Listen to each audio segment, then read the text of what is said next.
एक मानव का शरीर, मनुष्य की जो देह है, मानव का जो शरीर है, ये बड़ा विचित्र शरीर है।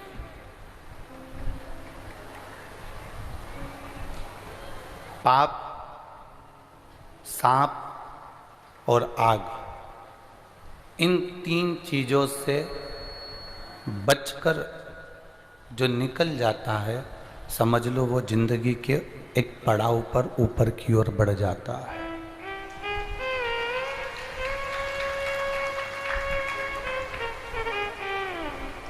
मनुष्य का शरीर मिल जाता है, पाप कर्म थोड़ा ज्यादा होने लगता है।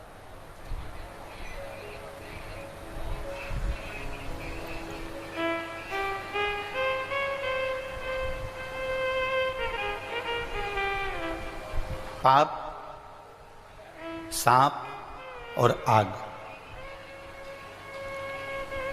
इससे थोड़ी सी दूरी बनाकर रखिए।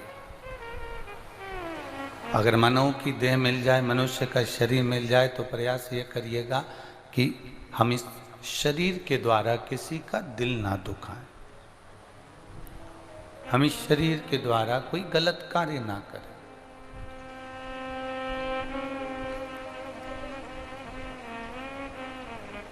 एक व्यसनों से अपने शरीर को नष्ट ना करें।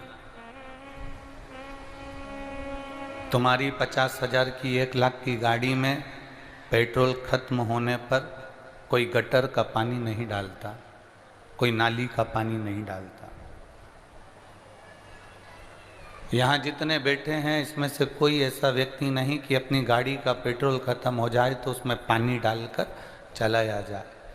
50,000 की 1,00,000 की गाड़ी को गटर के पानी से, नाली के पानी से कोई अपनी गाड़ी को नहीं चलाता, तो हमारी तो ये शरीर करोड़ों का है, फिर मदिरा रूपी पानी को डालकर इस शरीर को क्यों बेकार में चला रहे?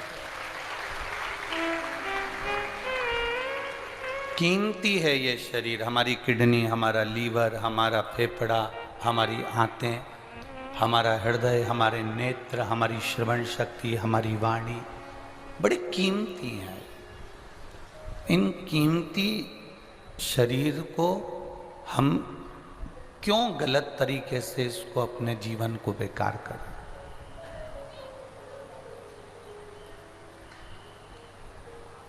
मानव की जो देह है, ये पाप कर्म में लिप्त ना हो, इसका स्मरण रहे। अगर ये मानव की देह पाप कर्म में लिप्त होती है, तो फिर मानव का शरीर मिलना बेकार है। पाप से, आग से और सांप से बचने का प्रयास करें। यहाँ हमारी ब्रह्म कुमारी परिवार की बहनें बैठी हुई हैं। आप कभी ब्रह्म कुमारी आश्रम के अंतर्गत गए होंगे तो वह भी आपको यही चीजें बताती हैं कि हमें पाप से दूर रहना है।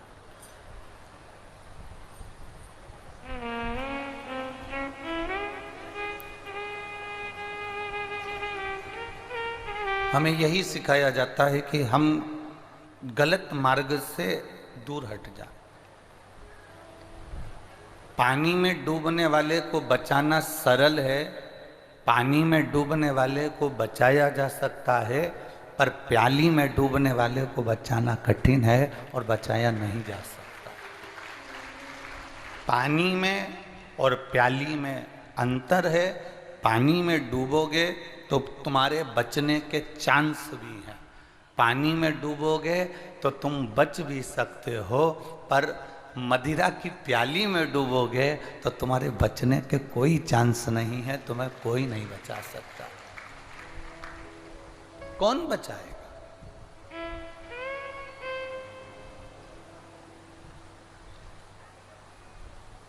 आपकी अविरल भक्ति, आपका विश्वास, आपकी दृढ़ता आपको परमात्मा के करीब में ले जाती है।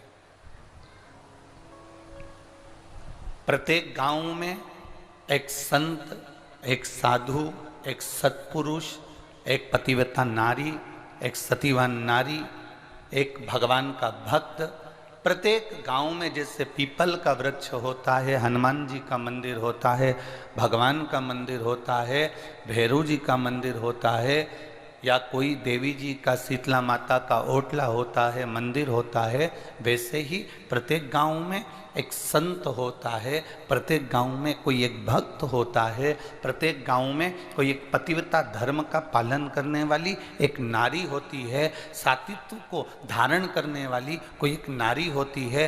प्रत्येक गांव में भगवान ने एक न एक संत, भक्त या नारी या सत्पुरुष को भेज कर रखा होता है, जिससे उस गांव में कोई तकलीफ नहीं आती है, वो गांव कभी नष्ट नहीं होता है, उसके तप बल के कारण, उसके भजन के कारण, उसके कीर्तन के कारण, उसके मंत्र बल के कारण। सारे नगर में, सारी जगह में कोरोना आए, सारे जगत में लोगों को मालूम पड़े कि वोमिटिंग हो रही है, सभी जगह बड़े बड़े शहरों में बड़ी बड़ी बीमारियां आ रही हैं, शहरों से लगे हुए गांवों में मान लो कोई बीमारियां आ रही हैं, और आपका गांव बीमारी नहीं आई, आपके गांव में बीमारी आई भी तो कुछ लोगों को छू कर चली गई, और हमारा गांव एकदम अच्छा बना रहा, तो समझ लेना कि अपने गांव में कोई सती नारी है, कोई सत्पुरुष है, हमारे गांव में कोई ना कोई भगवान का भक्त जरूर है, इसलिए हमारा गांव बचा हुआ है, हमारा गांव श्रेष्ठ बचा हुआ है। तीर्थ करने जाओ, कहीं घूमने के लिए जाओ, आप जाओ तो आपके साथ में कोई एक भक्त को, भगवान के भजन करने वाले को, भगवान की भक्ति को धारण करने वाले को, भगवत स्मरण करने वाले को साथ लेकर जाओ। मान लो हमारा पाप बढ़ जाए और हम डूबे भी, तो हमारे साथ में जो भगवान का भक्त चले ना, उसके भजन के बल से हम भी पार उतर जाएं और डूब ना पाएं। इसलिए एक भक्त, एक साधु, एक गुरुजन हमारे साथ हो।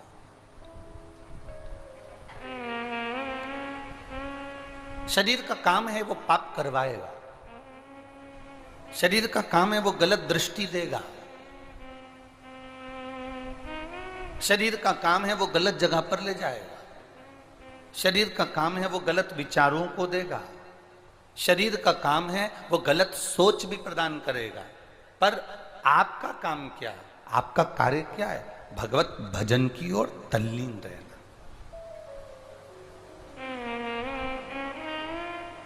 आपका कार्य क्या है? भगवत स्मरण की ओर तल्लीन रहना।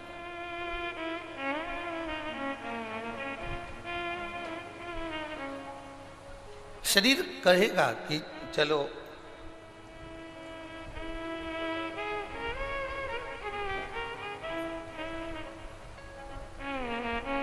थोड़ा मदिरा की दुकान तक हो जाए, शरीर कहेगा चलो थोड़ा मांसाहार की दुकान तक हो जाए, शरीर कहेगा थोड़ा होटल तक हो जाए,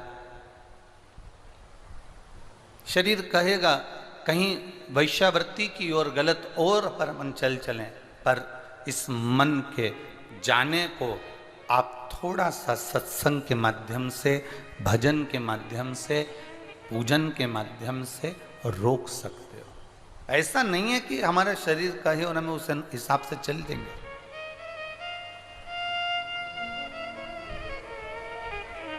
महाराज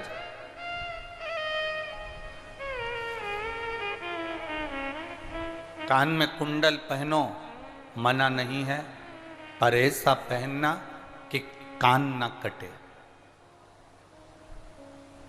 कान में कुंडल पहनो मना नहीं, पर ऐसा पहनना कि कान ना कटे। नाक में नथनी पहनना, नाक में लौंग पहनना, पर ऐसी पहनना कि नाक, जम के बोलो जरा, ना कटे। मना नहीं।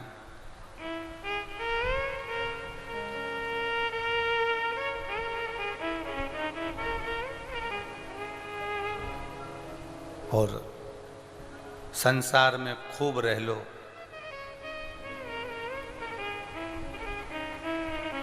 पर जीवन ऐसा बनाना कि भजन के बिना प्रभु के नाम के बिना एक दिन भी ना कटे, एक दिन भी ना।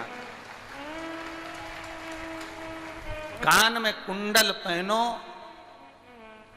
पर ऐसा पहनो कि कान ना कटे, नाक में नथनी पहनो, लौंग पहनो पर ऐसी पहनो कि नाक ना कटे, और संसार में खूब अच्छे से रह लो पर अपने जीवन को ऐसा बनाना कि भगवान के भजन बिना, भगवान के पूजन के बिना, एक लोटा जल के बिना हमारा जीवन ना कटे। जब तक मैं मंदिर ना जाऊं तब तक मेरा मन ना लगे, जब तक मैं भगवत भजन ना करूं, जब तक मैं भगवत स्मरण ना करूं तब तक मेरा चित्त ना लगे, तब तक मेरा मन बेचैन रहे जाने को भगवान की भक्ति की ओर,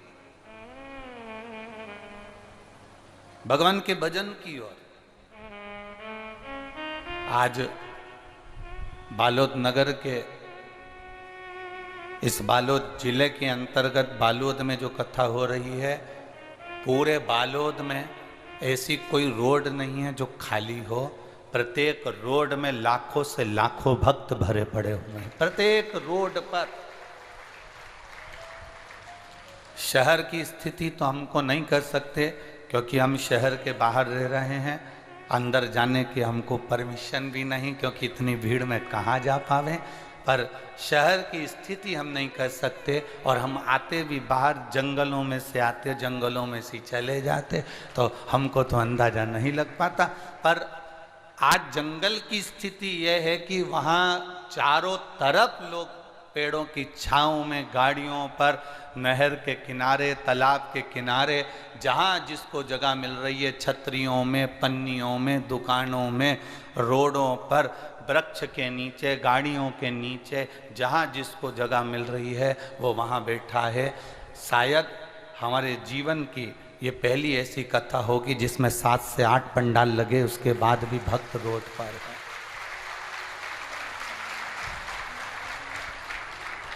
यह हमारे जीवन की शायद पहली ऐसी कथा होगी जिसमें 3 पंडाल तो यहीं लगे हैं, 2 पंडाल सामने लगे हैं, फिर साइड में लगे हैं, ऐसे 5-7 पंडाल बड़े बड़े लगाए गए। उसके बाद भी भक्त शंकर के जो उपासक हैं, शिव के जो भक्त हैं, वो भगवान की कथा को सुनने के लिए रोडों पर और ग्राउंडों में भरे पड़े हुए हैं। महाराज, ये शिव तत्व की प्राप्ति का साधन है, ये शिव भक्ति का साधन।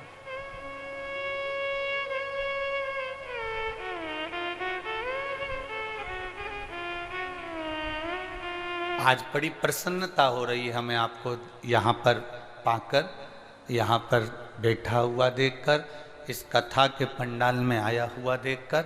खुशी की बात इसलिए है क्योंकि हमारे यहाँ जब भंडारे का प्रसाद बनता है सीहोर में, या हमारे यहाँ पर जो भंडारा चलता है, तो भंडारे का जो भोजन बनता है, भंडारे का जो प्रसाद बनता है, वो बड़े बड़े पात्रों में बनता है, और वो बड़े बड़े पात्रों को, बर्तन को उठाकर भगवान के सामने नहीं ले जाते हैं। बोलो, ले जाते हैं? नहीं। हमारे यहाँ क्या करते हैं, एक थाली में, कटोरी में जो भंडारे में भोजन बना होता है उसको थाली में लगाते हैं, भगवान को भोग लगाते हैं। वो थाली का जो प्रसाद है वो ले जाकर सारे बड़े बड़े जो बर्तन, पूड़ी, सब्जी, भजिया, पकोड़ा, नुक्ती, सेव जो बना होता है बहुत सारा, उसमें थोड़ा थोड़ा वो मिला देते हैं। मिलाते इसलिए हैं क्योंकि जो भगवान ने भोग लगाया, प्रसाद जो हो गया, वो हम उसमें डालेंगे तो वो भी जम के, बोलो जरा, प्रसाद हो जाए। तुम्हारे यहाँ भी ऐसा होता है क्या?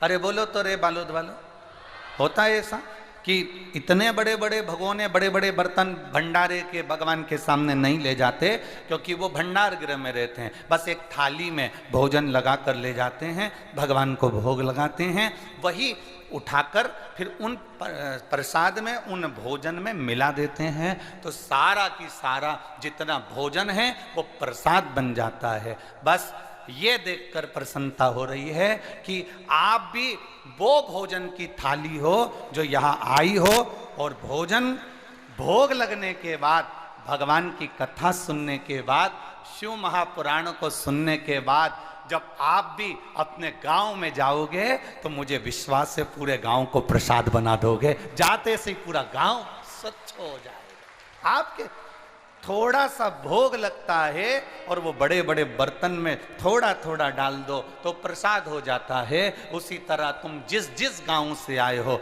जिस जिस कॉलोनी से आए हो, जिस जिस सोसाइटी से आए हो, जिस जिस जगह से आए हो, जब कथा सुनकर जाओगे तो तुम्हारे शरीर में यहाँ की रज, तुम्हारे शरीर में भगवान शंकर का श्री शिवाय नमस्तुभ्यम जाप, तुम्हारे शरीर में ओम नमः शिवाय, तुम्हारे शरीर में राम कृष्ण भजता हुआ इस शरीर में जब तुम्हारे गांव तक जाएगा, तुम्हारे गांव में पहुंचो तो समझ लेना कि बड़े वाले बर्तन में ये प्रसाद डल गया तो पूरा बर्तन प्रसाद हो गया। गांव में पहुंचते से सब शिव भक्त हो गए। तुम्हारे जाते ही सारे के सारे शंकर के भक्त हो जाएं।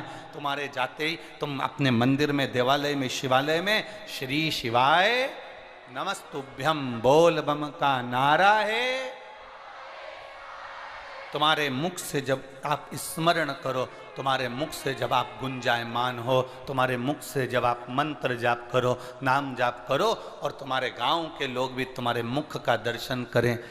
विद्येश्वर संहिता शिव महापुराण में लिखा है, श्री शिवाय नमस्तुभ्यम बोलने वाले का केवल मुख का दर्शन करा जाए तो हजारों अश्वमेघ यज्ञ का फल प्राप्त हो जाता है। ये शिव महापुराण की विद्येश्वर संहिता कह रही है।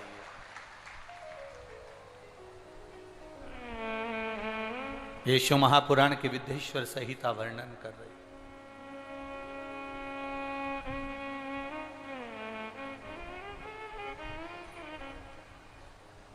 ये शिव महापुराण का पावन चरित्र वर्णन कर रहा। महाराज, आपका भजन, आपका कीर्तन, आपका मंत्र जाप, आपका स्मरण ना जाने कितनों को फल प्रदान कर देता है, ना जाने कितनों को।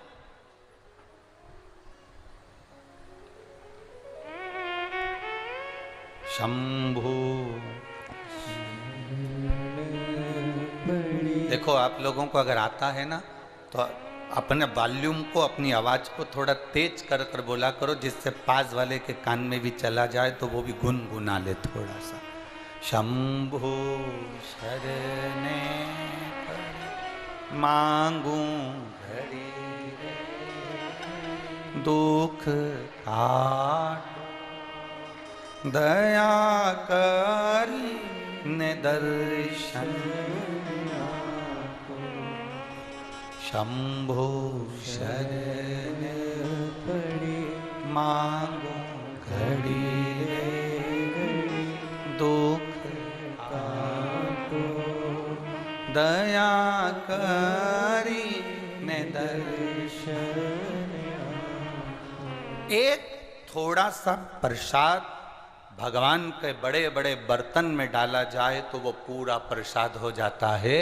एक व्यक्ति भी अगर शिव महापुराण की कथा सुनकर अपने गांव में जाता है तो पूरा गांव शिवमय हो जाता है, शंकर का धाम बन जाता है, शिव तत्व को प्राप्त करने वाला बन जाता है। साधुवाद है यहाँ की कलेक्टर महोदय, एसपी महोदय, एसडीएम, एसएसपी, डीएसपी, टीआई और संपूर्ण पुलिस प्रशासन, संपूर्ण मेडिकल, संपूर्ण नगरपालिका, संपूर्ण प्रशासन को, जिन्होंने इस कथा में आज अपार जनता को, हम कहेंगे लगभग 18 लाख से ऊपर भक्त यहां पहुंच चुके हैं। अपार जन समुदाय, कोई अंदाजा नहीं सरकार का भी कि कितने लोग पहुंचे, कितने। ऐसा जंगल नहीं, ऐसी कोई नहर नहीं, ऐसा कोई स्थान नहीं और पूरा बालोद जैसा शहर व्यक्तियों से पटा पड़ा हुआ है। आप लोग तो टीवियों के माध्यम से देख रहे होंगे और हम सोशल मीडिया से कहेंगे, जितने भी यहाँ पर वो कैमरे चल रहे हैं, बाहर बाहर रोडों पर, ग्राउंड में, जहाँ पब्लिक बैठी है, आप जनमानस को दिखाएं कि ये साधारण नहीं, ये शिव के भक्त हैं जिनका अंदाजा लगाना कठिन। बालोद जैसा जिला जिसका शहर इतना बड़ा है, उस शहर के अंदर दुकानों में दरियां बिछा बिछा के, और बालोद नगर वासियों मैं आपको दंडवत प्रणाम करता हूं जो अपने दुकान के बाहर दरियां बिछा दी, पन्नियां बिछा दी लोगों को बैठने के लिए। धन्यवाद बालोद नगर, आपको साधुता है, बहुत बहुत साधुवाद है, बहुत बहुत साधुवाद। यहां प्रशासन पूर्ण तरह से मुस्तैद होकर संभाल रहा है, यहाँ की मेडिकल टीम पूरी मुस्तैद होकर संभाल रही है, उसके लिए पूरी प्रशासन के लिए एक बार जोरदार ताली बजाएं। साधु था, बहुत बहुत साधु, धन्य है। एक एक सिपाही, एक एक कर्मचारी कहीं ना कहीं अपने नियम को निभा रहा। इतनी पब्लिक को एक साथ झेलना, एक साथ संभालना बड़ा कठिन है। ऐसा आप मुख्यमंत्री आए तो उसकी भीड़ संभाल सकते हो, आप प्रधानमंत्री आए तो उसकी भीड़ संभाल सकते हो, आप राष्ट्रपति आए तो उसकी भीड़ संभाल सकते हो, पर आप महादेव आए तो उसकी भीड़ नहीं संभाल सकते। शिव की भीड़ संभालना, शंकर के गणों को संभालना, शंकर के भक्तों को संभालना कठिन, बहुत कठिन।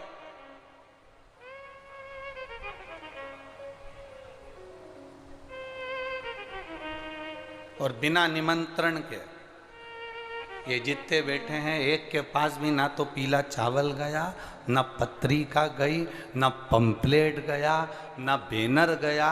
बस उन्होंने सुन लिया कि बालोद में कथा है और अपने को श्रवण करना है और पहुंचना है, बस भाव से पहुंच गए। ना पत्रिका, ना निमंत्रण, ना कुछ, ना तुम्हारे आने के लिए बस लगवाई गई, ना गाड़ियां लगवाई गई, ना कोई तुमको लेकर आने के लिए कुछ लगाया गया। ये तो आपके दिल में जो महादेव बैठा हुआ है, तुम्हारे हृदय में जो मेरा बाबा बैठा हुआ है, तुम्हारे चित्त में जो मेरा शंभु विराजमान है, वो शंभु तुमको यहाँ तक लेकर आ गया और वही तुमको कथा सुनाकर तुम्हारे दरवाजे, तुम्हारे घर तक भेज गए। कोई शंभु, भाग्यशाली हो, इसलिए तुम्हें सावन के महीने की विराम की ओर कथा चल रही है। कितने किस्मत वाले हो कि कल सोमवार भी है, प्रदोष भी है और सावन का और शिवरात्रि, शंकर भगवान की पावन कथा का तत्व है। ये कितना किस्मत, क्या भाग्य। थोड़ा सा प्रसाद बड़े बड़े पात्रों में डाला, पात्र पूरा प्रसाद बन गया। उसी तरह एक व्यक्ति भी अगर कथा सुनकर अपने गांव में गया और गांव में जाने के बाद उसके मुख से भगवान का नाम निकलता रहा, श्री शिवाय नमस्तुभ्यम निकलता रहा, तो समझ लो कि पूरा गांव एक ना एक दिन प्रसाद जरूर बनेगा और उनके मुख से श्री शिवाय नमस्तुभ्यम जरूर निकलेगा, उनके मुख से भगवती स्मरण जरूर निकलेगा। और लुटा दिया भंडार काशी कर दिया माला काशी। ये भक्ति के बल को हमें बढ़ाना है, भक्ति के बल को हम जितना बढ़ाएंगे, हम कहीं ये विचार कई लोगों के मन में आ जाता है, हम फिर कहेंगे कि मानव का शरीर बड़ा कीमती शरीर है, इसको ये तंबाकू गुटखा से या गंदा गटर के पानी से या मदिरा के पानी से इस शरीर को खराब मत करो। तुम्हारी 50 लाख की गाड़ी में गटर का पानी डालकर चलाओगे तो गाड़ी कोई चलेगी क्या? उसी तरह ये करोड़ों का शरीर भगवान ने दिया, एक एक किडनी 10-10, 20-20 लाख की दे दी, लीवर 25 लाख का दे दिया, आंखें लाखों की दे दी, कान लाखों के दे दिए, हाथ पैर लाखों के दे दिए। जरा विचार तो करो, ओरिजिनल चीज जब शरीर की चली जाती है और हॉस्पिटल में डुप्लीकेट घुटना डलता है तो कितना चलता है, कोई काम का रहता है? वो असली चीज भगवान ने तुमको देकर भेजा है। और इस गाड़ी की कीमत को समझ लो, इस शरीर की कीमत को समझ लो, तो व्यसन से दूर रहो। जितना व्यसन से दूर रहोगे उतना तुम्हारी जिंदगी सार्थक हो जाएगी, जितना तुम व्यसन से दूर रहोगे उतना तुम्हारा जीवन धन्य हो जाएगा, उतना जीवन धन्य।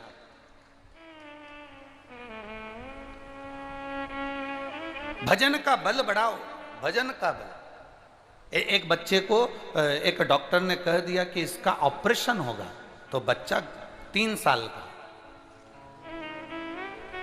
गुरुजी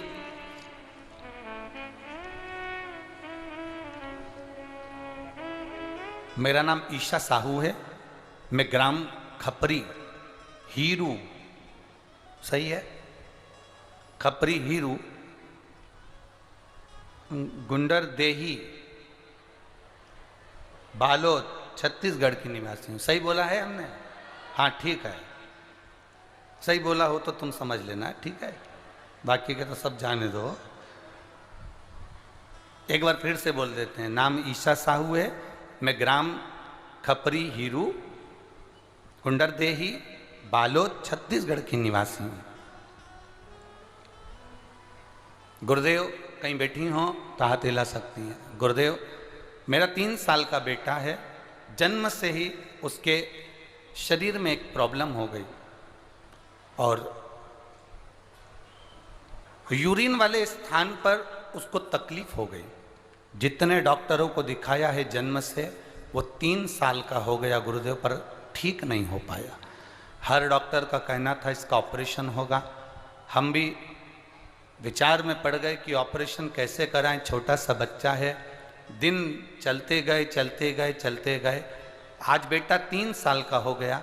किसी ने कहा कि टीवी पर कथा आती है, आप शिव महापुराण की कथा सुनो। उस कथा को सुनना चालू करा। बच्चे के हाथ में छोटा सा लोटा पकड़ाकर मंदिर ले जाते, मंदिर में जल चढ़ाते, जल चढ़ा के बच्चे को आचमन करा देते। पशुपति व्रत भी मैंने उसके लिए करना प्रारंभ करा, पर बेटा ठीक नहीं हुआ गुरुदेव। अब क्या करें? फिर घबरा गए।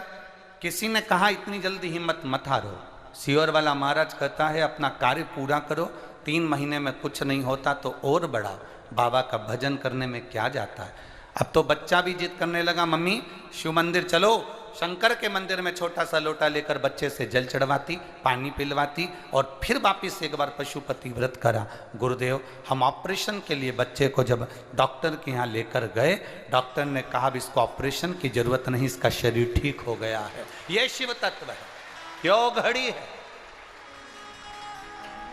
खाली न जाता कोई दर से तुम्हारे, खाली न जाता कोई दर से तुम्हारे, मैं भी खड़ी हूँ नंदी बाहें पसारे, अपने हृदय से लगा लो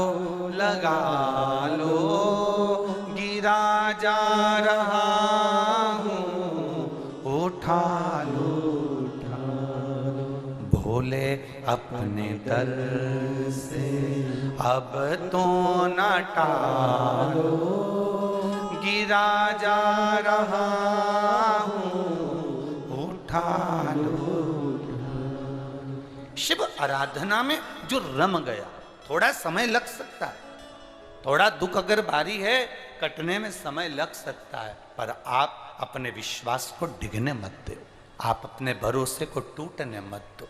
आपका अगर भरोसा नहीं टूटा, आपका अगर विश्वास नहीं छूटा, तो समझ लो कि मेरा महादेव तुम्हारे साथ कदम से कदम मिलाकर चल रहा है।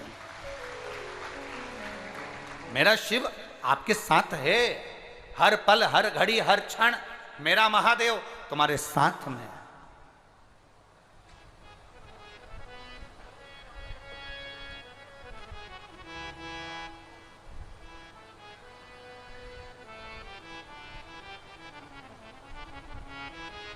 आज एकादशी है, अरे बोलो तो जम के, हाँ। व्रत है, हाँ, ठीक है।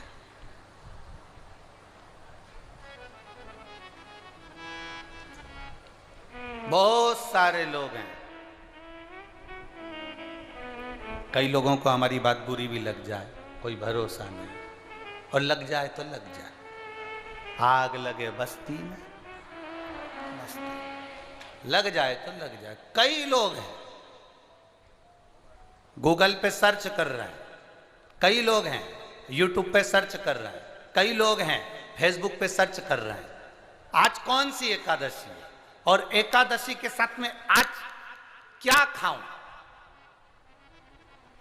इस एकादशी में क्या खाया जाता है। कई लोग सर्च कर रहे हैं।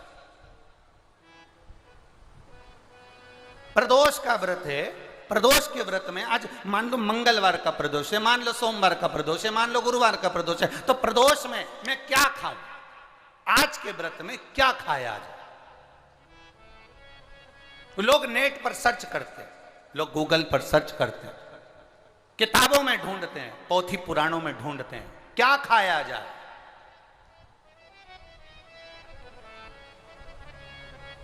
हम क्या खाएं जिससे भगवान हमारे व्रत को स्वीकार करे और हमारे व्रत को स्वीकार करे और हमें दर्शन दे। हम क्या खाएं? हमारा तो केवल इतना सा निवेदन है, किसी भोले व्यक्ति का, किसी गरीब व्यक्ति का धन मत खाओ, प्लाट मत खाओ, उसका पैसा मत खाओ। अगर तुमने उसका प्लाट नहीं खाया, उसका पैसा नहीं खाया, उस गरीब व्यक्ति का, उस भोले व्यक्ति को तुमने धोखा देकर कुछ अगर खा लिया तो समझ लो कि भगवान तुम्हें माफ नहीं करेगा। तुम कुछ खाओ चाहे मत खाओ, पर किसी सीधे, किसी भोले और किसी गरीब व्यक्ति का हक मत खाओ, तुम्हें व्रत का फल मिल जाए, तुम्हें व्रत का फल प्राप्त हो जाएगा। हम क्या खाएं कि हमें व्रत का फल मिल जाए?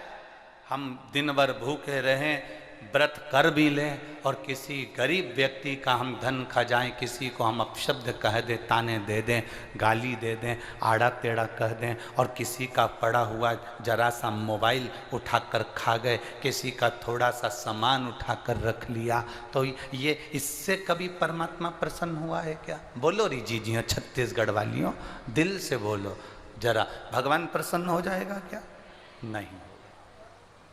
तुम दिन भर के भूखे हो और तुम क्रोध कर रहे हो, तुम दिन भर के भूखे हो और चिड़चिड़ कर रहे हो, तुम दिन भर के भूखे हो और तुम गलत काम कर रहे हो और सोचो कि भगवान आज मेरा व्रत है, भगवान मुझ पे प्रसन्न हो जाए। भगवान कहते हैं मैं ऐसे प्रसन्न नहीं होता। प्रसन्नता के लिए तुम क्या खा रहे हो मुझे उससे मतलब नहीं। भगवान तुम्हारे ये नहीं देखेगा कि तुमने व्रत में क्या खाया था, क्या नहीं खाया था। भगवान तो ये देखेगा कि जिस दिन तेरा व्रत था तूने किसी गरीब का दिल तो नहीं दुखाया था। बस परमात्मा ये देखेगा। भगवान केवल इतना देखेगा कि तुमने, भगवान ये नहीं देखेगा कि सावन महीने में जो एकादशी पड़ी थी उसमें इसने क्या खाया था, हिसाब लगाओ क्या क्या खाया था। तो तुम्हारा हिसाब थोड़ी ना लगाया जाएगा कि साबूदाने की खिचड़ी खाई थी, कि बगर खाया था, कि पूड़ी खाई थी, कि वेपर्स खाया था, कि तुमने ये खाया कि खीर बना के खाई। भगवान ये हिसाब नहीं देखेगा। भगवान ये देखेगा कि इसकी एकादशी का व्रत था, इसका प्रदोष का व्रत था, इसका सोमवार का व्रत था, इसका शिवरात्रि का व्रत था, इसका सोमवार की अष्टमी का व्रत था, इसने किसी का दिल दुखाया था कि नहीं दुखाया। ये भगवान देखेगा, तुम्हारे खाने को नहीं देखता। भगवान तुम्हारे उस व्यवहार को देखता है कि व्रत वाले दिन तुमने भजन कितना किया, व्रत वाले दिन किसी गरीब का दिल तो नहीं दुखाया, व्रत वाले दिन तुमने किसी के हृदय को चोट तो नहीं पहुंचाई, व्रत वाले दिन तुमने किसी को अपशब्द तो नहीं कहा, व्रत वाले दिन तुमने कोई आड़ा टेढ़ा कार्य तो नहीं करा। इसलिए परमात्मा के व्रत के साथ में एक नियम भारी रखो। आज अगर मेरा व्रत है, मैं अगर कुछ छोड़ भी रही हूं, कुछ खा भी रही हूं, तो ये विचार करना कि मैं किसी के दिल को ना दुखाऊं, मैं किसी के हृदय को चोट ना पहुंचाऊं, मैं किसी के चित्त को कोई चोट ना दूं। मरने के बाद कितने लोगों को भोजन कराया ये मायना नहीं रखता। मरने के बाद तुम कितने लोगों को भोजन कराए ये मायना नहीं रखता। मायना ये रखता है कि तुम जिंदा जी कितने लोगों को भोजन कराए, वो जरूरी है।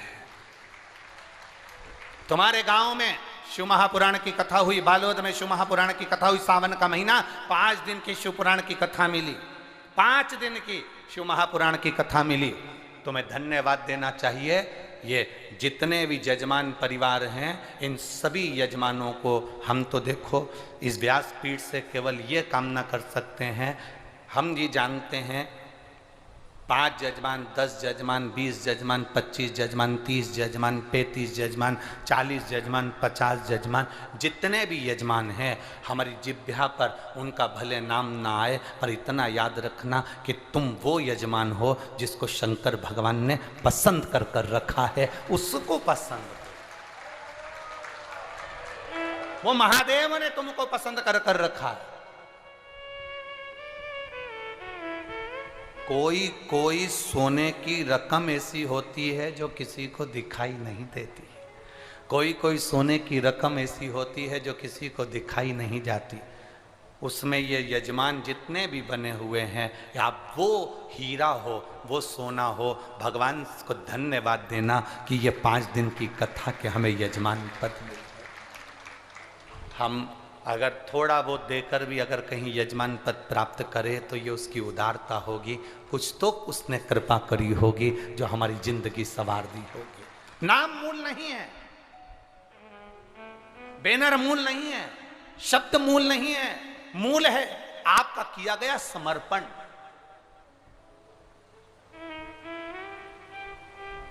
मूल है आपका किया गया भजन।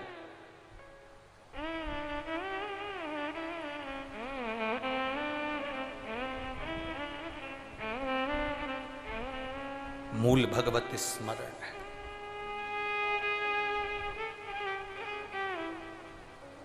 व्यवस्थाएं बहुत बड़ी होती है साहब, ये टेंट, ये पंडाल, इतने लोगों का भोजन व्यवस्था, रुकने वालों की, इतना जरा विचार करिएगा। आज के ज़माने में इतनी व्यवस्थाएं करना बहुत कठिन होता है, पर यजमान लोग जब आपस में जुड़ते हैं और जब हमारे गांव का, नगर का भाग्य प्रबल होता है, तब जाकर ये शिव पुराण की कथा अपने नगर में होती है। तब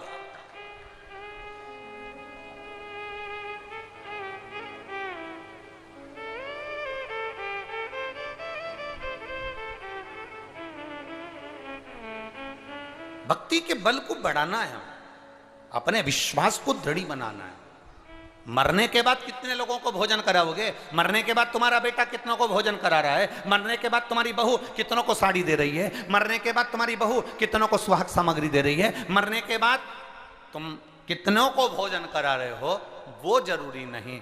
जरूरी ये है कि तुम जीते जी, तुम्हारे नगर में बालोद में जब कथा हुई तो क्या तुम्हारे घर में 2 किलो आटे की पूड़ी और सब्जी बनकर इस बालोद में आने वाले शंकर के भक्त को तुमने अगर मुंह झूठा कराया, जो जीते जी करा दिया, तो फिर मरने के बाद की जरूरत ही नहीं। आपने कितनों को पानी पिलाया, आपने कितनों को बिस्कुट खिलाया, आपने कितनों को भोजन कराया? जरूरी वो है। ये शिव महापुराण की कथा एक तत्व प्रदान करती है, एक शिव महापुराण की कथा एक आनंदता प्रदान करती है। आज पूरे बालोद में ये आनंद है कि ऐसा लग रहा है जैसे कि कोई दिवाली आ गई हो, कोई दशहरा हो, कोई आनंद हो। हमारे नगर में एक खुशियां अपने आप समाहित हो जाती हैं। नहीं तो आज के जमाने में तो त्योहार भी फीके हो गए साहब। आज के जमाने में त्योहार भी फीके हो गए। इतना फीका कर दिया विरोधियों ने, इतना फीका कर दिया विधर्मियों ने कि जब देखो जब त्योहार आता है और ये अपनी चाल चलना प्रारंभ कर देते हैं। मावा नकली है, दूध नकली है, मावा नकली है, दूध नकली है, और इनकी निगाह में वो चॉकलेट असली है। घर के पकवान नकली, घर का भोजन नकली, भारत की भूमि पर बनने वाला पकवान, गुलाब जामुन, इमरती, भजिया, पकोड़ा, खोपरा पाक, अपने घर में बनने वाला गुजिया, पपड़िया, सब नकली है। बस बाजार जाओ, रक्षाबंधन का त्योहार है, एक टॉफी भाई बहन को, बहन भाई को दे दे, और इसको त्योहार कहते हो? त्योहार वो होता है जो घर की माँ घर में मिठाई बनाए और बच्चों को खिलाए, उसको त्योहार कहते हैं। फीका कर दिया त्योहारों को। जो भी त्योहार आते हैं या तो 2 हो जाएंगे, 3 हो जाएंगे, या फिर इतने छोटे हो जाएंगे कि उसमें आप विचार करते रहोगे कि मैं कल मनाऊं कि परसों मनाऊं। बस इसी विचार में पड़ते रहेंगे और हमारा सनातन धर्म का जो हमारा एक आनंद है, हमारे जीवन का जो सुख है, त्यौहार का जो उत्साह है, त्यौहार का, जन्माष्टमी आती थी पहले लोग ऐसी जन्माष्टमी मनाते थे, रामनवमी आती थी पहले रामनवमी मनाते थे, रक्षाबंधन आता था पहले रक्षाबंधन खुशियों से मनाते थे, जब होली आती थी होली खुशियों से मनाते थे, दिवाली आती थी दिवाली खुशियों से मनाते थे, संक्रांति आती थी संक्रांति खुशियों से मनाते थे। जितने त्यौहार आते थे एक आता था और उसमें उत्साह, उमंगता, आनंदता होती थी। आज के जमाने में इतना इतना बांट दिया, इतना इतना बांट दिया कि त्यौहार को भी दो चार कर दिए तो लोग विचार में पड़े रहते हैं, अब करें तो करें क्या, अब विचार करें तो करें क्या। टॉफियों को इतना जरूरी बता दिया कि घर में मेरी माताओं के हाथ की बनी हुई गुलाब जामुन, खोपरा पाक, गुजिया और पपड़िया कोने में पड़ा रहता है और वो टॉफी एक मूल हो जाती है, एक चॉकलेट मूल हो जाती है। और हम समझ नहीं पा रहे विधर्मियों को, हम सोच नहीं पा रहे कि हमारे सनातन धर्म पर कुठार प्रहार है ये, हमारे सनातन धर्म को नष्ट करने का प्रहार है ये। त्योहारों पर कौन सा एक, किसी ने बता दिया कौन से शास्त्र, कौन से वेद और कौन से पुराण में लिखा है कि त्योहार पर बहन भाई को तिलक लगाए तो टॉफी खिलाए, चॉकलेट दे। यह हमारा सभ्यता, हमारी संस्कृति और हमारा संस्कार नहीं है। यहां तो यह नियम है, बहन भाई को जब राखी बांधे तो बांधने पर उसने अपनी माँ से जो मिठाई बनाई हो वो थाली में रखी हो और बहन भाई को और भाई बहन को खिलाए तो माता पिता का आशीर्वाद उसके शरीर में पहुंच जाए, उसके जीवन में पहुंच जाए। हम किन ओर जा रहे हैं? और हम चिल्ला चिल्ला कर कह रहे हैं धर्म की अधर्म का, प्राणियों में विश्व का हो गया। सीधी बात। हम जा कहां रहे हैं? हम किस पथ की ओर, हम किस मार्ग की ओर जा रहे हैं?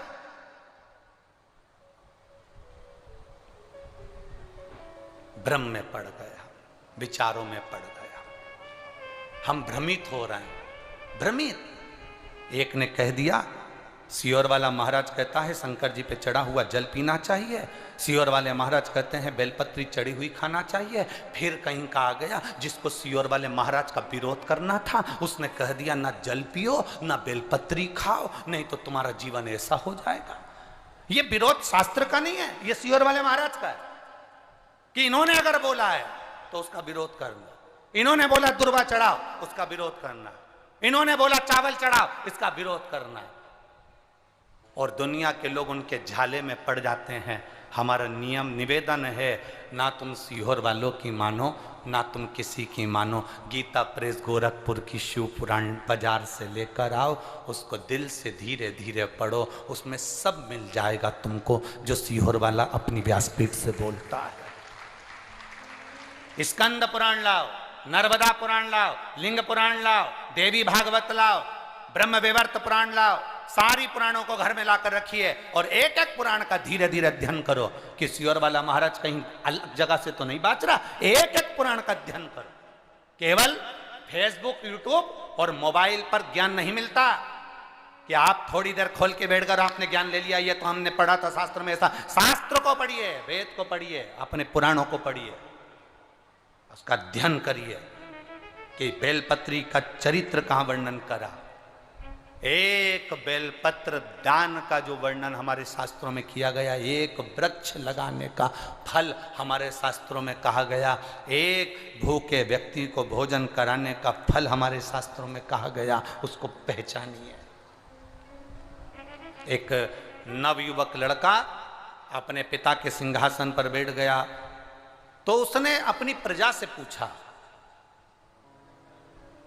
अपनी प्रजा से पूछा कि सारे प्रजावासी आए और उनसे पूछा ये बताओ कि मेरे दादाजी के समय का राज्य अच्छा था कि मेरे पिताजी के समय का राज्य अच्छा था कि मेरे समय का राज्य अच्छा है। जितने लोग मेरे नगर के बुजुर्ग बड़े जो बैठे हैं, सभा में जितने बैठे हैं, सब बताओ मेरे पिता के समय का राज्य अच्छा था कि मेरे दादाजी के समय का राज्य अच्छा था कि मेरे समय का राज्य अच्छा है, ये बताइए। कोई बोलने को तैयार नहीं, क्योंकि राजा का लड़का है, अब तो राजघराने पर राजा के सिंहासन पर ये बैठा है। हम बोलेंगे कुछ आड़ा टेढ़ा निकल गया तो बुरा लग जाएगा, तो हम क्या बोलें इसको? हम क्या कहें इसको?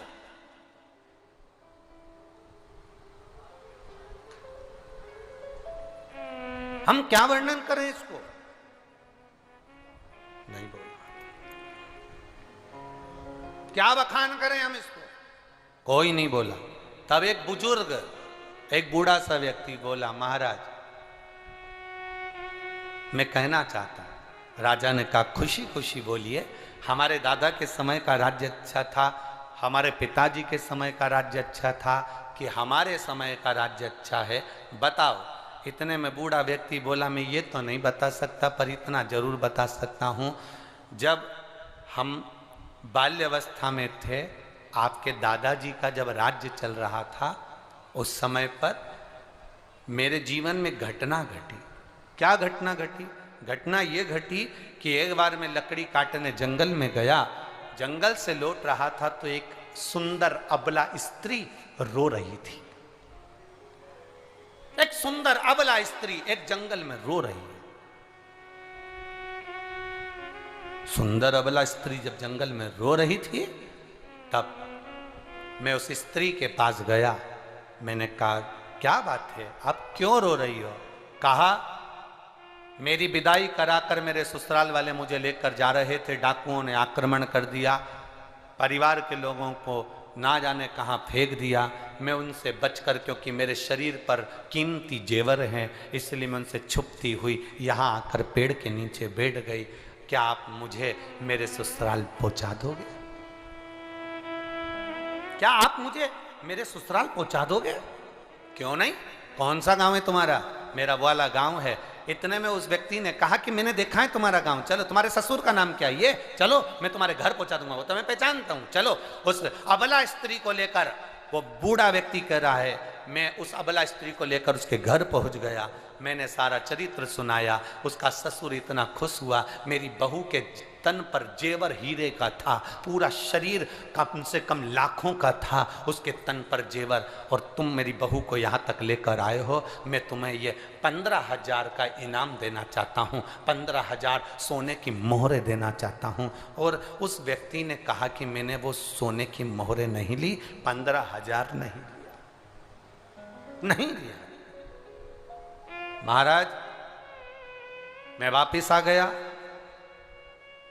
अपने नगर में। दादाजी चले गए, तुम्हारे पिताजी का राज्य आ गया, समय बीता, मैं जवान हो गया।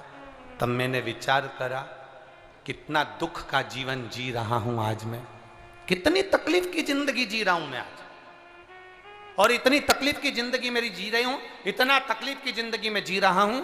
अरे उस समय मौका मिला था मेरे को, अबला स्त्री मिली थी, अबला स्त्री मिली थी, उसके शरीर का जेवर ले लेता और वह 15,000 सोने की मोहरें ले लेता, तो आज मैं खुश होकर जिंदगी जीता।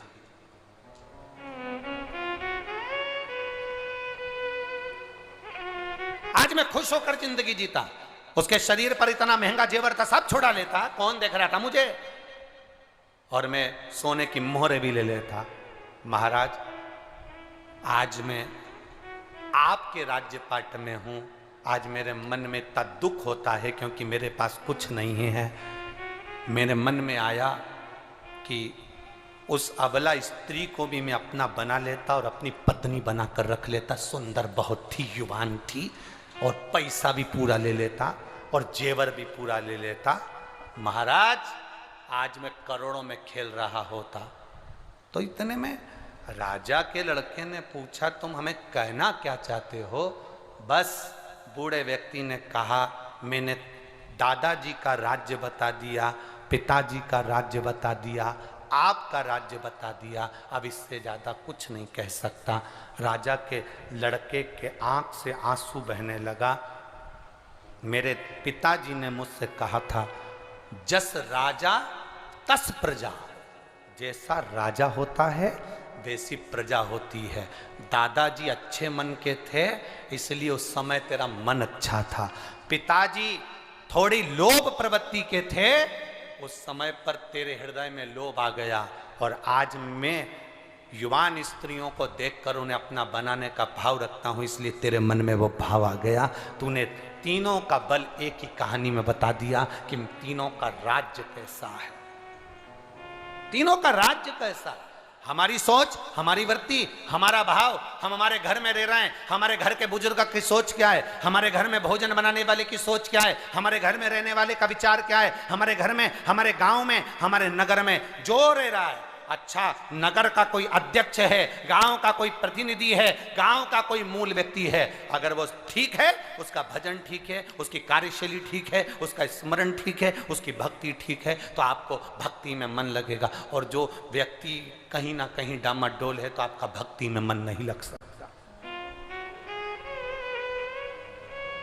आपका भजन में मन नहीं लग सकता।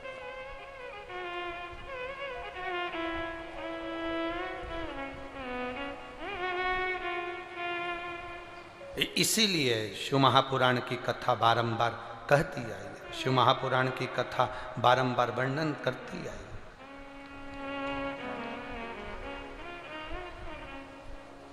भगवान शंकर की कथा वर्णन करती है।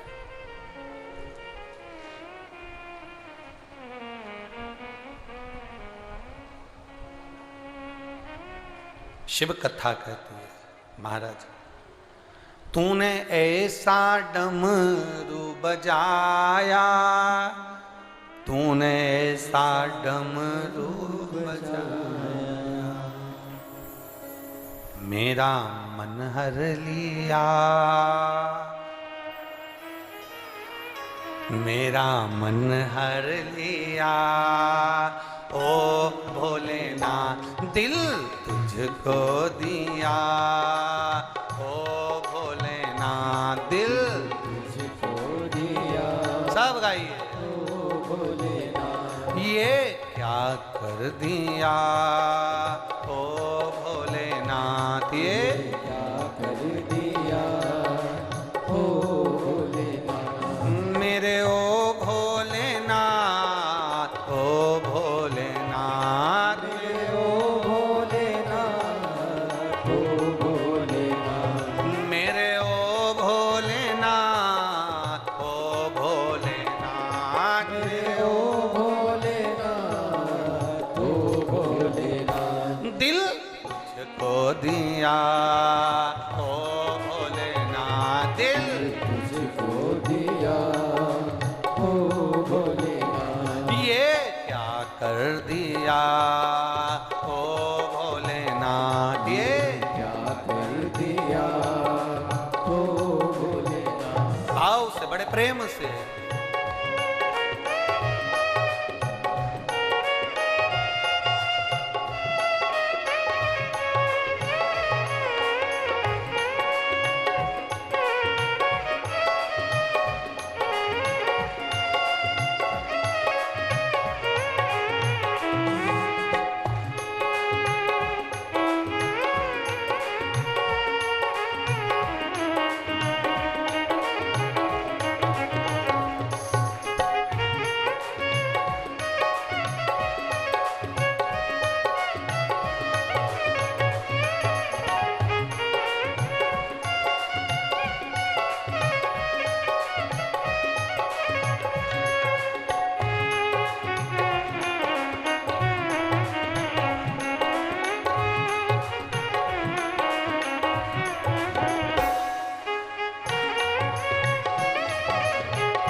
लगाया, तेरे चरणों में ध्यान लगाया, तेरे चरणों में ध्यान लगाया, तेरे चरणों में ध्यान लगाया।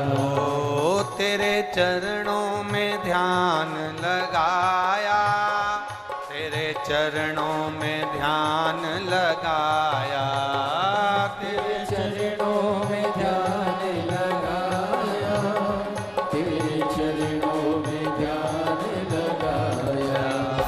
मुझे अपना लिया ओ भोलेनाथ, मुझे अपना लिया ओ भोलेनाथ, दिल तुझको दिया ओ भोलेनाथ, दिल तुझको दिया ओ भोलेनाथ।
शंभू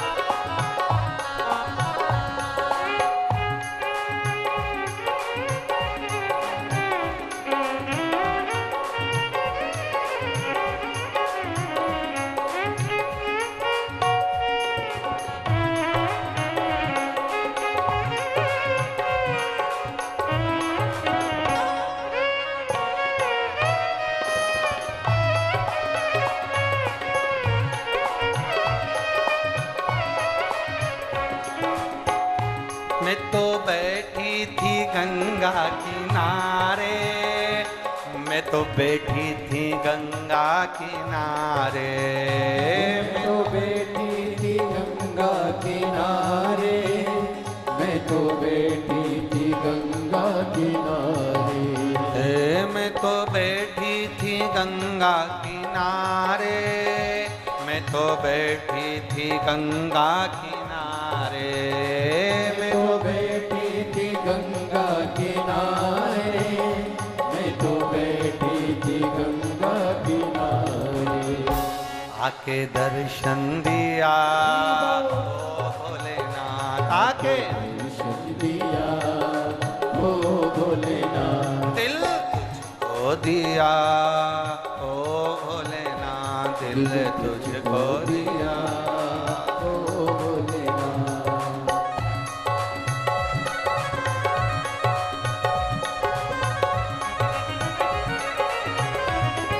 हेलो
मेरे ओ भोलेनाथ ओ भोलेनाथ दिल तुझको दिया ओ भोलेनाथ तुझको दिया ओ भोलेनाथ ये क्या कर दिया ओ भोलेनाथ ये क्या कर दिया ओ भोलेनाथ दिल तुझको दिया ओ भोलेनाथ दिल तुझको दिया ओ भोलेनाथ ये क्या कर दिया ओ भोलेनाथ ये क्या कर दिया ओ भोलेनाथ हार हार अपने स्थान पर बैठकर भगवान देवाधिदेव महादेव से अपने हृदय की बात कहिएगा।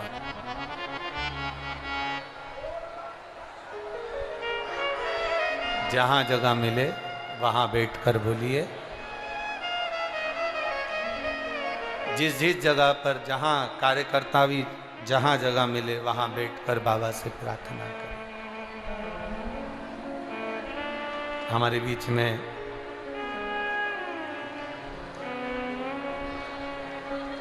महामंडलेश्वर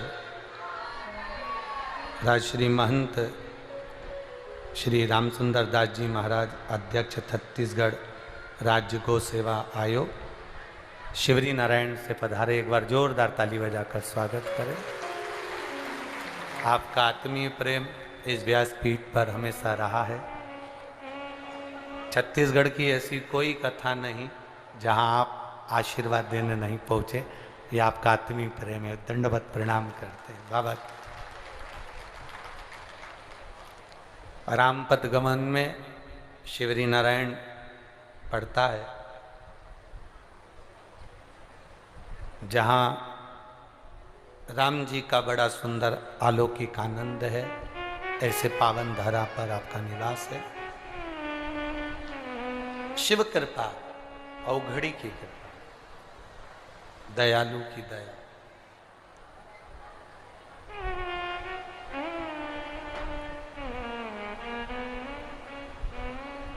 सहज नहीं है शिव तत्व। बाबा से दिल से प्रार्थना करिएगा। आज सावन का महीना, एकादशी,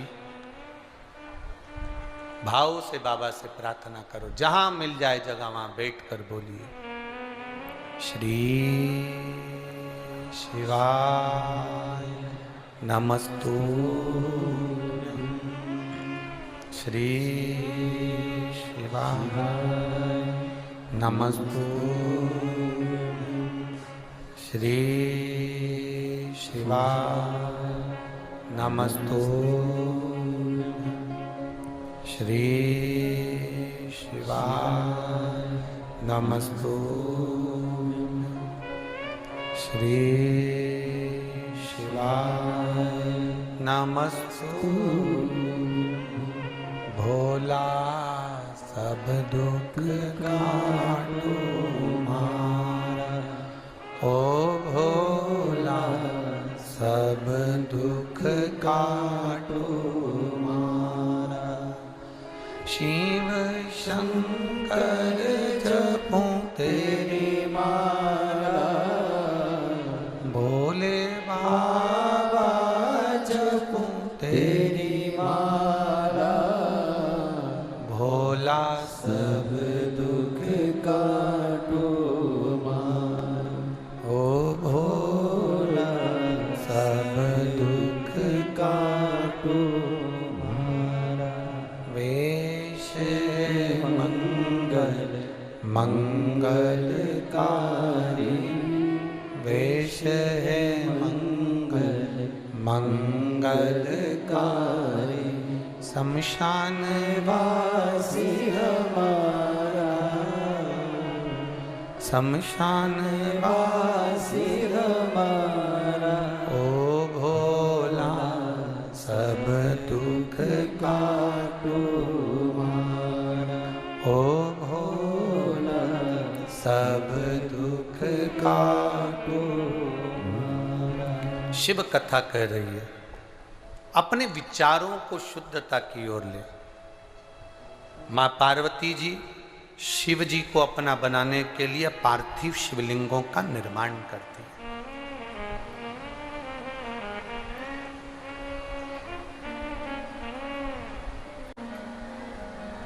पीछे की आवाज खोलिए।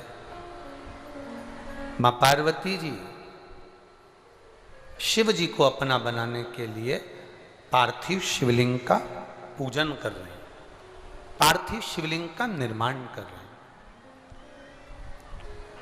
और पार्थिव शिवलिंग का निर्माण करना, पार्थिव शिवलिंग का पूजन करना सरल विषय नहीं है।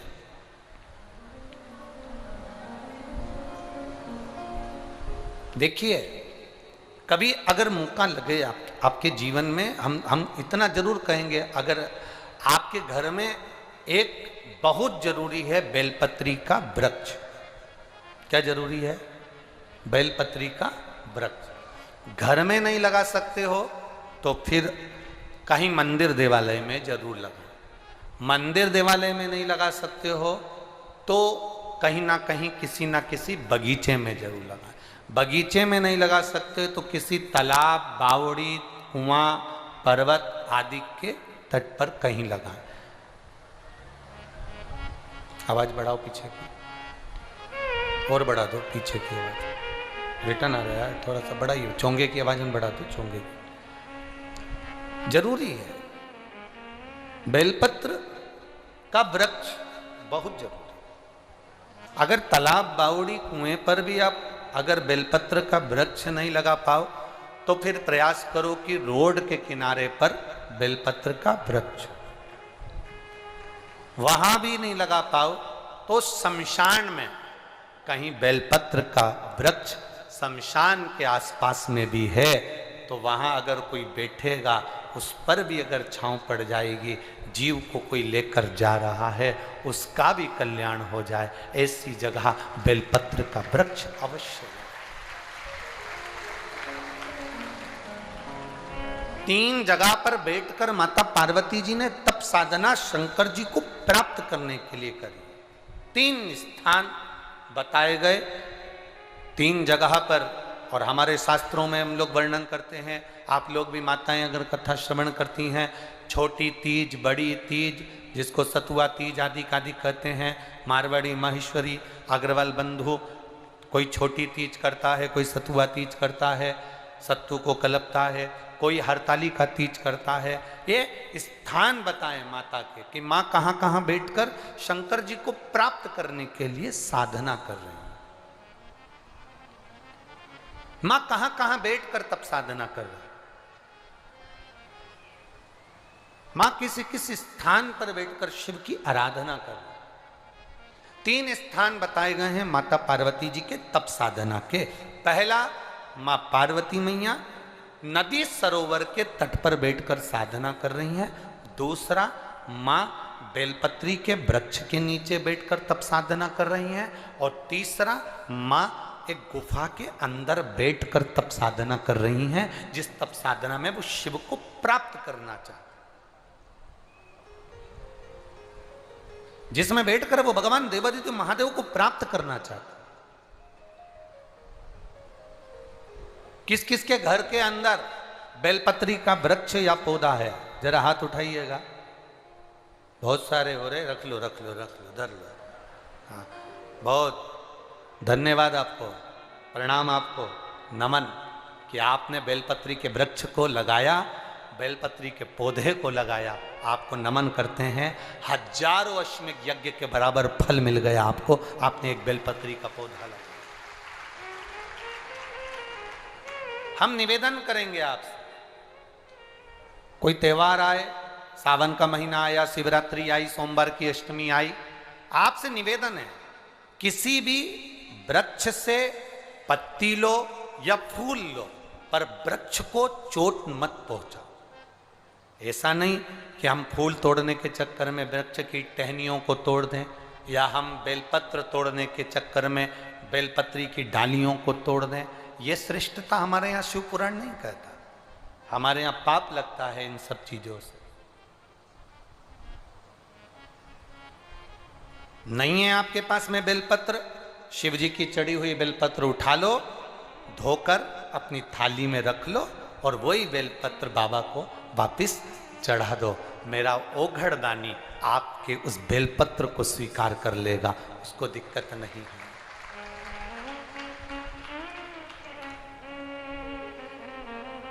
मेरा शिव आपको पकड़ता है, मेरा शंकर आपका कल्याण करने के लिए अग्रसर रहता है। एक प्रश्न आपसे कर रहे हैं, उत्तर दोगे क्या? अरे बोलो तो जम के दे दोगे। दो व्यक्ति पानी में डूब रहा है। एक वो व्यक्ति जो आपको चाहता है, आपसे प्रेम करता है, आपसे स्नेह करता है, आपसे प्यार करता है, आपसे प्रेम करता है। और दूसरा वो व्यक्ति जिससे आप प्रेम करते हो, जिससे आप प्यार करते हो, जिससे आप स्नेह करते हो, दोनों पानी में डूब रहा है। अब आप किसको बचाओगे?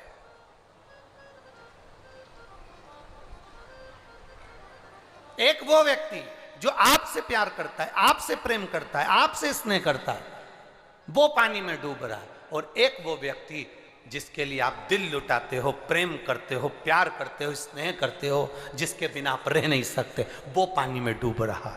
दोनों में से किसको बचाओगे? पहले नंबर का, 2 नंबर का,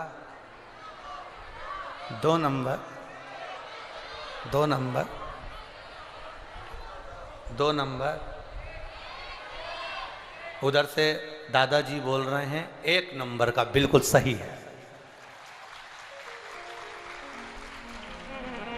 बहुत बहुत साधुवाद। कहीं संत बाबा वो क्या? हाँ, संत बाबा। एक बार जोरदार ताली बजाओ, बिल्कुल सही निर्णय दिया।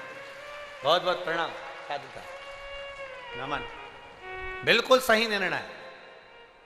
एक वो व्यक्ति जो आपको चाहता है, आपको प्रेम करता है, आपको प्यार करता है, और दूसरे नंबर पर वो व्यक्ति जिससे आप प्यार करते हो, जिससे आप प्रेम करते हो, जिससे आप स्नेह करते हो, दोनों पानी में डूब रहे हैं। किसको बचाओगे? तो उसको बचाना जो तुमसे प्रेम करता है। क्यों? क्योंकि जो तुमसे प्रेम करता होगा वो तुम्हें कभी दुखी नहीं देख सकता। जो तुमसे प्रेम करता होगा वो तुम्हें दुखी नहीं देख सकता। जिससे तुम प्यार करते हो, भरोसा नहीं कि वो तुमसे स्नेह करता होगा और तुम्हें सुखी दे दे या तुम्हें सुख दे दे, वो भरोसा नहीं।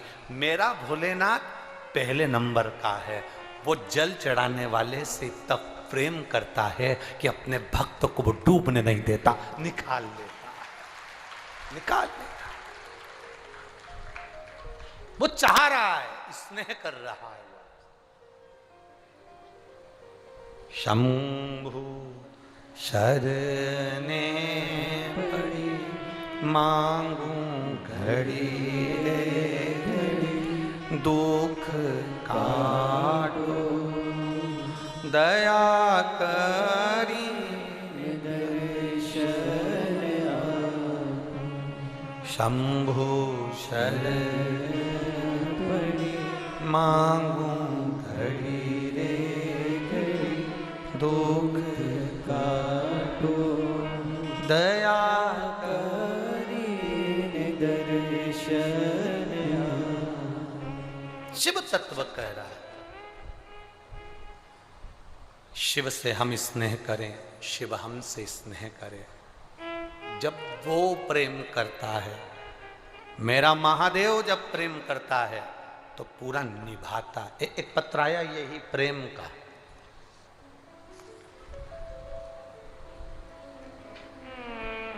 विद्या रानी देवदास, मोबाइल नंबर लिखा है। कहीं बैठी हैं विद्या रानी देवदास? कहीं बैठी हो तो हाथ हिला सकती हैं।